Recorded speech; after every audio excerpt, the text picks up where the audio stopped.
안녕하십니까. 이현종 기자의 분기탱천입니다. 9월 11일입니다. 이제 이재명 좌파 집단이 이 나라를 접수한 지가 100일째 되는 날입니다. 그래서 무슨 100일 기념 기자회견이라고 했는데 꼭 짜고 하는 것 같은 느낌을 지울 수 없습니다. 그 짧은 기간에 이 나라는 아무도 상상하지 못했던 일들이 수없이 일어났고 또 결코 기대하지 않았던 일들이 지금도 무수히 기다리고 있습니다. 앞으로 그런 우려되는 일들이 이 나라에 그 어떤 나쁜 결과로 다가온다고 해도 누구도 원망할 수 없습니다. 모두가 국민이 선택한 일이기 때문입니다. 지도자는 그 나라 국민 의식 수준에 딱 맞는 부합하는 사람이 나타나기 때문이고 그걸 선택했기 때문입니다. 결국은 이 나라 백성들의 지식과 의식 수준의 결과물들입니다. 이재명에 대항하는 국민의 짐인지 힘인지 아직 분간하기 어려운 야당도 아직은 믿지 못합니다. 장동혁이가 대표가 돼서 뭔가 새로운 지도력을 보여줄 것이라는 기대가 많았습니다만은 지금 하는 모양새를 보면 글쎄요라는 답밖에 나오지 않습니다. 많은 국민이 예상하지 못했던 장동혁 등장을 두고 난세의 영웅이 난다는 옛말을 떠올리면서 뭔가 새로운 영웅이 탄생하는 것 아닌가 하는 기대가 많았습니다. 그런데 아직은 모르는 상태입니다. 그래서 저도 국민의 짐에서 그동안 국민의 짐으로 제가 불렀습니다. 그래서 앞으로 국민의 힘으로 부르기로 했지만 자칫 또 국민의 짐으로 불러야 하는 거 아닌가 하는 우려를 하고 있습니다. 그런 일이 없기를 바랄 뿐입니다. 어쨌거나 장동혁은 아직은 별로 매끄럽지 못하다는 느낌을 지울 수 없습니다. 노련함이 많이 부족합니다. 한동훈이와 이준석이 같은 자는 그저 무시함으로써 말려 죽이는 방법을 채택해야 하는데 그냥 노골적으로 고지곧대로 하는 것 같아서 우려스럽습니다. 한동훈이 같은 자는 그냥 방치하면 제풀에 죽게 되어 있습니까? 지가 지금 뭐 있습니까? 그런데 이재명 관계도 그렇습니다. 아무런 의제 조율도 없이 만났다는 인상을 지울 수 없습니다. 며칠 전에 한 영수회담에서 공개회담에서는 이재명이는 참으로 지당하고도 듣기 좋은 한 나라의 성군만이 하는 주옥 같은 말들을 많이 늘어놓았습니다. 간단히 한두 마디만 되새겨 봅시다. 야당을 통해서 들리는 국민의 소리도 많이 듣도록 노력하겠다고 했습니다. 이어서 야당도 국가의 중요한 기관으로 인정하고 모두가 함께 사는 정치를 하겠다고 했습니다. 또 화합과 상생의 정치를 위해서 야당이 요청하면 소통의 시간을 가지겠다고도 하는 등등 듣기 좋은 소리는 참 많이 했습니다.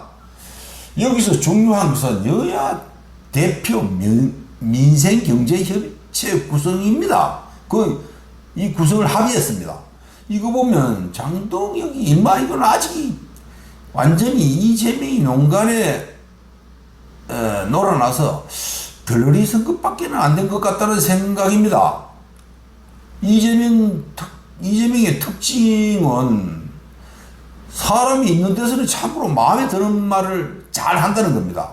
대통령 선거 이전에 보수의 대표 농객으로 불려졌던 조갑재하고 정규재, 소위 양재로 불렸던 이 늙어 빠져서 아무데도 쓸모가 없어진 이들이 갑자기 이재명 지지를 선언해서 우파들을 놀라게 했습니다. 그런데 이 양아치보다 못한 이자들이 한 말이 이재명이는 타인의 말을 경청할 줄 알고 그 의견을 존중할 줄 아는 훌륭한 정치인이라는 등의 그런 말을 한 바 있습니다. 바로 그겁니다. 이재명이는 일단 대화를 하면서 상대가 하는 말을 일단은 경청한 뒤에 잘 알겠습니다. 깊이 참고해서 실행하도록 하겠습니다. 이렇게 하면서 아무리 마음에 들지 않고 당장 귀싸대기라도 갈겨주고 싶은 생각이 들어도 참고 일단은 존중하는 척 합니다. 그래서 상대의 마음을 삽니다. 정규재, 조갑재가 이재명의 근본을 정말 몰랐는지 궁금합니다만은 제가 보아도 남의 말을 안 듣는 윤석열이 같은 벽창호보다는 이재명이가 일단은 대화 상대로는 훨씬 나은 것이면 틀림없어 보입니다. 그러나 실행이 문제 아닙니까? 말 아무리 하면 뭐합니까? 이해이 돼야죠. 이재명은 일단은 상대가 듣기 좋은 대답을 해주지만 전혀 실행은 안 합니다. 하는 말과 행동은 완전히 반대라는 거 세상이 다 압니다. 그냥 립 서비스 그걸로 끝입니다. 그걸로 상대를 현혹시켜서 일시적으로 속여왔습니다. 그래서 지금까지 성공했습니다. 이번에 장동혁이도 이런 이재명의 섣불리쳐도 안 되는 사술에 놀아났다는 생각입니다. 여기다가 민생경제협의체는 또 뭡니까? 이거는 누가 봐도 들러립니다. 모든 실패할 수밖에 없는 경제정책을 정부 여당이 내놓고 있는데 여기에 들러리었다는 죄 하나로 나중에 실패한 경제를 제대로 비판도 못하게 됩니다. 만약에 나르고 망조가 든 뒤에 장동혁이가 정부 정책을 비판하면 이재명이는 너희들도 그 협의회에 참여해서 모든 걸 사전에 보고받고 협의하지 않았느냐, 거기에 참여하지 않았느냐 하는 핑계거리를 만들려고 하는데 지나지 않습니다. 그런데도 불쑥 합의했습니다. 그래서 노련함이 부족하다는 겁니다. 이재명이가 만나자고 한다고 아무런 조건 없이 의제 조율도 없이 만났다는 인상을 지울 수 없습니다. 그거 큰 잘못입니다. 지금은 이재명이가 국민들에게 보여주기식 정치를 위해서 만나자고 했지만 앞으로는 만날 일 없을 겁니다, 아마. 그래서 이재명이가 지금 얼마 전 아쉬울 때 먼저 최교진이 같은 놈 사퇴시키는 걸 비롯해서 검찰 해체, 내란 특별재판부 설치 등을 중단해 줄 것을 분명히 요구하고 이에 대한 긍정적인 답변이 있을 때 회담에 응하고 그걸 공개적으로 밝히도록 해야 했습니다. 그렇지 않다면 만날 필요가 없습니다. 앞으로 그 어떤 일이 있더라도 경천 동조할 일이 아니라면 이재명이하고 장동혁이가 단독으로 만나는 그런 일은 아마 없을 겁니다. 이 점에서 장동혁은 아직 한참 배워야 하고 저 악랄하고도 표리부동한 좌파들을 어떻게 상대해야 하는지 연구를 더 해야 할 걸로 보입니다. 이거 정치 얘기 안 하려고 했는데 미국에 체포돼서 이제야 풀려난다는 순수하고도 무고한 근로자들이 얼마나 억울하겠습니까? 제가 생각해도 환장할 일입니다. 그런데 여기서 국민이 쏘면 안 되는 게 있습니다. 이들이 체포된 건 분명히 이재명 정부의 역량 부족과 외교 실패 때문입니다. 즉 트럼프한테 찍혀서 본보기로 당한 겁니다. 그 낯선 미국 땅에서 가장 열악하다고 알려진 수용소에서 이 무더위 속에서 개고생을 한 이분들은 누구에게 항의하고 하소연하고 보상받아야 합니까? 정부는 하는 말마다 전부 거짓 같습니다. 트럼프하고 무슨 말을 했는지, 무슨 되지도 않은 협상을 했는지 국민은 아무도 모른 채 지금 당하고 있습니다. 그런데 어쨌든 간에 이들이 귀국하게 되는데 이 정부는 특별히 전세기를 계속 강조합니다. 정부가 대단히 자국민을 위해서 선심을 쓰는 듯이 보이게 합니다. 그런데 이거 아무것도 없습니다. 아무 의미도 없습니다. 특별히 정부가 생각해서 근로자들을 위해서 전세기를 내준 것으로 생색만 내고 있습니다. 아니 이런 일은 정부 잘못으로 일어난 일이기 때문에 당연히 정부가 해야 할 의무일 뿐입니다. 문제는 그 자랑하던 전세기는 이미 미국에 도착했는데 당초 이 엉터리 정부가 발표했던 것하고는 달리 내일 밤이나 돼야 우리나라에 도착한다고 합니다. 이 정부는 출발이 지연된 이유에 대해서 트럼프가 근로자들이 남아서 계속 일해 줄 것을 권하는 바람에 그렇게 됐다고 하는데 참 이게 말입니까? 이거 역시 거짓말 같다는 생각을 지울 수 없습니다. 이자들은 미국과 관련된 사항은 어지간하면 거짓이거나 숨기고 있습니다. 어쨌거나 무고한 우리 국민이 최악의 시설에 구금돼서 고생 끝에 오기는 올 것 같습니다. 이번 사태로 이재명과 그 졸개들의 실력이 다 드러났습니다. 이 정부는 그러나 이 사태를 거꾸로 이용해서 여론을 반전시키려고 합니다. 그게 바로 그렇게 귀가 따갑도록 강조해서 들어온 전세기 타령입니다. 근로자들을 이용해서 이 좌파들이 국민을 현혹시키기 위한 어떤 장난을 칠지 짐작도 갑니다. 그래서 공항에 도착하는 광경을 한번 상상해 볼 필요가 있습니다. 그래서 이들이 귀국하면 공항에서부터 꽃다발을 든 가족하고 정부 관계자들이 성황을 이루면서 대단한 환영 퍼레이드를 벌일 겁니다. 마치 테러 집단에 잡혀있던 인질을 정부가 실력을 발휘해서 무사히 구출한 것처럼 요란을 떨 겁니다. 이미 구출이라는 용어를 쓰기 시작했습니다. 또 한편으로는 미리 작성한 대본을 어느 근로자를 찍어가지고 그 사람한테 주어가지고 공항에서 TV 즉석 인터뷰를 하도록 할 겁니다. 그 내용은 뻔합니다.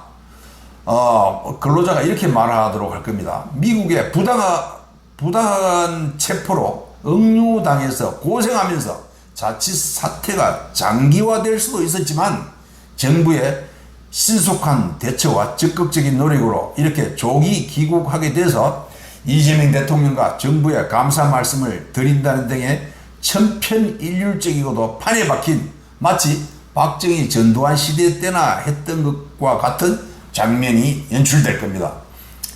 그런데 이걸 본 많은 국민은 또 이재명 정부의 땅에 떨어진 외교 역량을 거꾸로 높게 평가하면서 지지율 상승을 유도할 겁니다. 에이, 지지분하고 더러운 놈들. 그리고 국민들이 분명히 알아야 할 게 있습니다. 최근 들어서 이상한 사람들이 특정 매체 등에서 지난 97년에 발생했던 IMF 사태 때 했던 금모으기 운동과 관련된 내용입니다. 당시 외화 부족을 해결하기 위해서 정부 주도로 시작한 금모으기에서 국민이 금을 기부했다고 주장하는데 그때 그거 기부 아니었습니다. 기부는 그냥 대가 없이 공짜로 갖다가 바치는 게 기부입니다. 그런데 그때 국민들이 내놓은 금은 모두 당시 시가로 다 돈을 지불했습니다. 당시 방식은 일단은 금을 내놓고 누가 김개똥이가 금 몇 돈을 했다 하는 기록을 해놓고 며칠 후에 계좌로 그 금값을 입금해 주었습니다. 외화를 단 얼마라도 보충하기 위한 방안의 하나로 금을 정부에 국민들의 매각한 데 지나지 않습니다. 하기야 그것도 대단한 겁니다. 당시 그렇게 모여진 금이 30억 달러치였다고 하는데 정부는 그걸 외국에 팔아서 달러를 들여왔던 겁니다. 그런데 이상한 자들이 국민들이 자발적으로 소지한 금부치를 공짜로 기부한 것처럼 헛소리를 하고 있습니다. 그걸 바로 잡는 겁니다. 이제 투데이 김천으로 들어가겠습니다. 최근 들어서 김천 지역에는 이렇다 할 특이하거나 관심을 가질 만한 사안은 별로 없습니다. 단 김천시는 오는 19일부터 21일까지 종합운동장에서 개최하는 경상북도 생활체육대회 준비에 여념이 없습니다.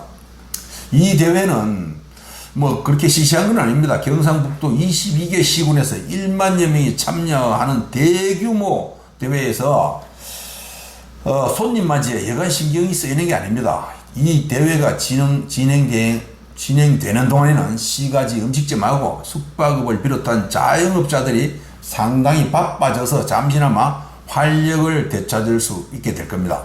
그리고 지난번에 해외여행 중에 도박으로 말썽이 있었던 김천시청 공무원 3명에 대해서는 사법적인 조사는 없고 단지 시청에서 자체 징계를 하거나 보직 이동을 시키는 것으로 마무리될 것 같습니다. 이미 감사실에서는 조사를 마치고 보고서도 올렸습니다.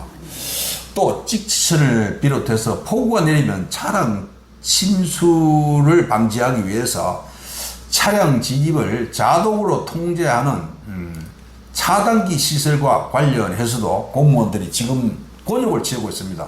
당시 담당 공무원은 관급자재가 당초 설계하고는 다른 기종이 설치됐는데도 이를 확인하지 못했거나 모르고 통과시켜서 준공을 한 혐의를 받고 있습니다. 그래서 최근 행정안전부에서 특별감사반이 나와서 조사를 한 바 있고 불특정인이 또 고발까지 하는 바람에 경찰 수사까지 받아야 합니다. 잠깐의 실수로 큰 어려움에 처했는데 경찰 수사는 받아야 하겠지만은 뇌물을 받았거나 향응 같은 걸 받지 않았다면 사법 처리는 아마 어려울 겁니다.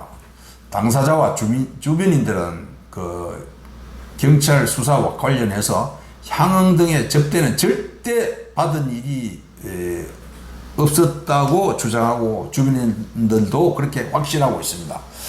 또 경북경찰청 반부패수사대에서 선거법에 있는 상시 기부행위 위반으로 조사를 받았던 김천시 의회 의원 17명에 대한 사법 처리도 아직 미정입니다. 지난번에도 언급했지만은 아마 시간이 좀 걸릴 겁니다. 그런데 어느 선까지 기소가 될 건지 아니면 모두 불기소할 건지 여부가 최대 관심사입니다.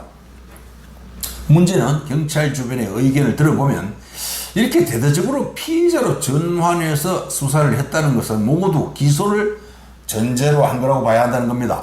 이 또한 경찰 단독으로 결정할 사항은 아닙니다. 선거법은 반드시 검찰의 지시를 따라야 합니다.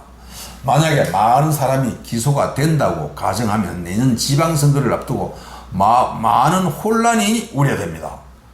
김천시 의원들은 넉넉고 태연하게 있을 입장은 아닌 것 같습니다. 걱정입니다.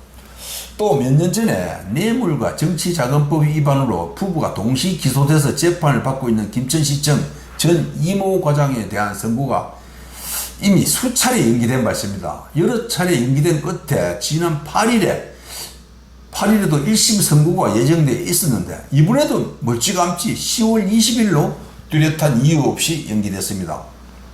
재판은 그야말로 판사 마음대로인 게 이 나라 현실입니다.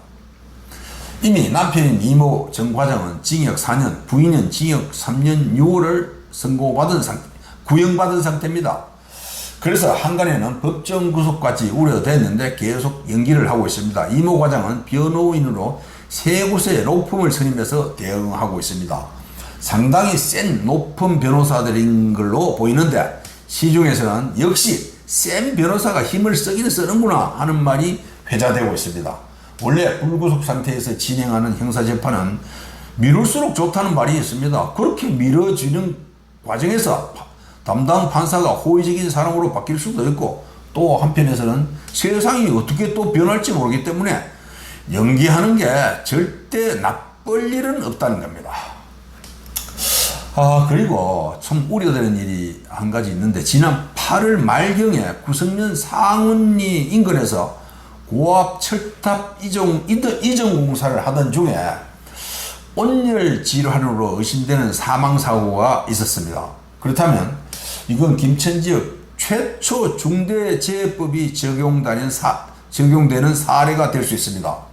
사망한 올해 57세 된 하모 씨는 전기공사업체 정식 직원인데 노상에서 차량을 우회시키거나 통제하는 신호수를 하던 중에 갑자기 쓰러진 뒤에 회복하지 못했습니다. 당시 이 지역 온도는 섭씨 33도쯤 됐습니다.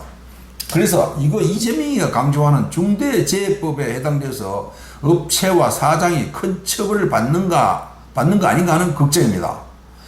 경찰이 사고 경위는 조사를 했지만 중대재해 여부를 판별해서 조사하는 담당 부서인 노동부 구미지청에서는 아직 조사에 착수조차 하지 않았습니다. 노동부에서는 기저질환으로 인한 사망이라는 주장도 있어서 이 사람을 국립과학수사연구소에 부검을 의뢰했습니다.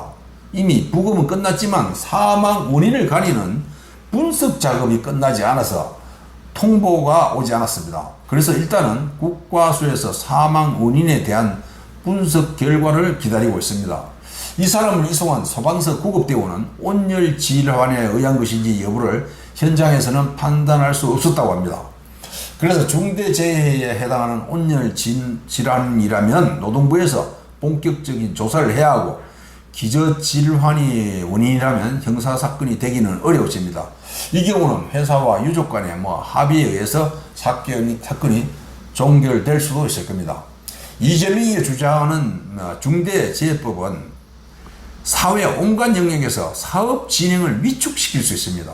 물론 모든 사람의 생명은 소중하기 때문에 안전관리가 무엇보다도 중요한 건 사실이지만은 어쩔 수 없이 본인의 실수로 일어나는 사고까지 사업주가 책임을 져야 하도록 되어 있습니다. 그렇다면 불안해서 누가 공사하고 제조업을 할 수 있겠습니까? 지난번에 청도군에서 선로 보수공사를 하던 중 발생한 코레일 협력회사 직원들의 무더기 사망사고는 누가 책임집니까? 코레일 사장이 처벌을 받아야 하겠지만은 중대재해법에 따르면 코레일 사장을 임명한 이재명이가 책임져야 합니다. 이 법은 맹꼭대기를 처벌하도록 되어 있습니다. 코레일을 관리하는 맹꼭대기는 대통령입니다. 그리고 오는 9월 26일부터 28일까지는 김천이 주산지인 포도축제가 열립니다. 비록 포도 가격 하락으로 농민들이 시름에 젖어 있지만 축제는 축제입니다. 이 축제를 통해서 포도 재배 농민들은 소비자 직거래를 통해서 그나마 제값을 받는 길이 열렸으면 하는 바람을 갖고 있습니다. 오늘 이만 마치겠습니다. 감사합니다.